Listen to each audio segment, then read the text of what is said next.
Hi guys, Vicky from Trylessmeat. I want to show you a really nice Christmas pate recipe. So a bit butter or plant-based butter, add in some 2 cloves of garlic and 1 cup onion. Simmer this for about 5 minutes so it starts going translucent. The next item we're going to add in is some mushrooms. Another sort of 5-10 minutes. You want that really cooked well down.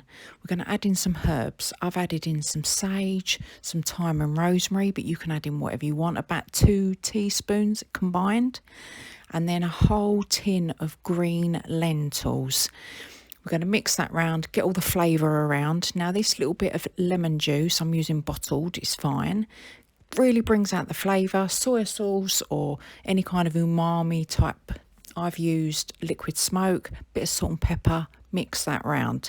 That's the base for the pate. Then what we're going to do is we're going to blend it with something like walnuts. You could add different type of nuts if you want, or seeds.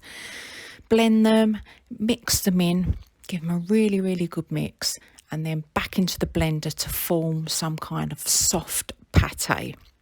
Now, the good thing about this pate is that it can stay in the freezer for up to 3 months.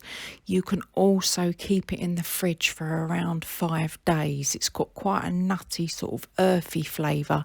A little bit sort of similar, sort of like maybe a fagua if you've ever had that before. But obviously this is completely vegetarian and vegan recipe. I put it in little pots so I can take it once I've frozen it and have it in my sandwiches. So it's a really, really nice pate if you haven't had one before, and it doesn't cost the earth. So if you want any more hints, tips and ideas for anything less meat, vegan, vegetarian, maybe you're doing veganuary, click that subscribe button for future notifications.